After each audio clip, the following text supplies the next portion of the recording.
إنها وجدت رسالة جديدة مكتوب فيها: أنت التالية. إذا كنت جديد عليك وأول مرة أمر عليك، اضغط فولو يا حبيبي وراح تستمتع معي إن شاء الله مع أجمل القصص والخيالات. أما إذا كنت تتابعني دائما بدون ما إنك تكون مشترك، فاشترك الآن وانشر الحساب يا حبيبي عشان نستانس سويا. ويلا بنا نبدأ. في أول يوم دراسي في المدرسة، دخلت ريفان وجلست في كرسي فاضي، مقعد فاضي بجنب النافذة. بدأوا البنات كلهم يطالعوا فيها باستغراب، بشكل كذا يعني مستغربين هم بطريقة غريبة.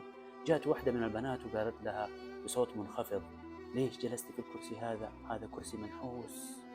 طالعت فيها ريفان كذا وضحكت، قالت: ليش منحوس؟ كرسي عادي.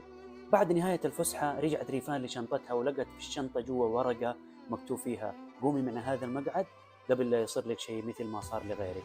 استغربت ريفان وقالت: يصير شيء قبل لا يصير لي شيء مثل ما صار لغيري؟ وش اللي صار لغيري؟ بدأ السؤال يتردد فيها كذا.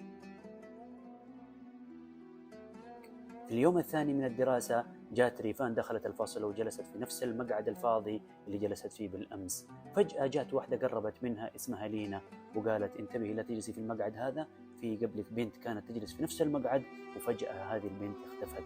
استغربت ريفان وقالت: طيب كيف اختفت؟ قالوا: ما ندري، في اليوم الثاني كانت دائما تجيها رسائل تهديدات، وفجأة يوم من الأيام شفنا البنت ما هي موجودة، بس شنطتها موجودة وهي ما هي حاضرة.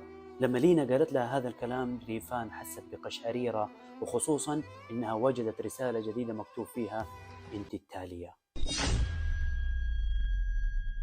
في نهاية الدوام قررت ريفان إنها تكتشف الحقيقة وإنه من وراء هذه الرسائل. سوت نفسها إنها كأنها رايحة بعد الدوام، وفي الحقيقة تخبت وما راحت وجلست تراقب المقعد إنه مين اللي يسوي هذه الحركات معها. فجأة شافت بنت دخلت الفصل ومسرعة وراحت لنفس الطاولة وحطت الورقة فيها. جات ريفان بسرعة وشافتها هي نفس البنت اللي اسمها لينا وهددتها قبل كذا. قالت لها ريفان: ليش بتسوين هذه الحركة؟ انهارت لينا وبكت وقالت لها: الله يرحم أبوك يستر علي، أنا صراحة لما قلت لك هذيك البنت اللي اختفت هي في الحقيقة ما اختفت، لكن البنت هي نقلت لمدرسة ثانية بسبب التنمر، البنات كانوا يتنمروا عليها وأيضا بسبب الرسائل، بس أنا حبيت أحذرك بطريقتي الغلط. ومن بعدها ريفان صارت تجلس في نفس المقعد وتوقف التنمر نهائيا بقوة شخصية ريفان. احنا الواحد فينا لو يشك بهرجة أو إنه تجي تهديدات أو إنه حاجة لازم نتحقق من الموضوع، شخصيتنا لازم تكون قوية. وكذا حلقتنا انتهت، وترقبوا إن شاء الله الجاي أحلى. والسلام خير ختام.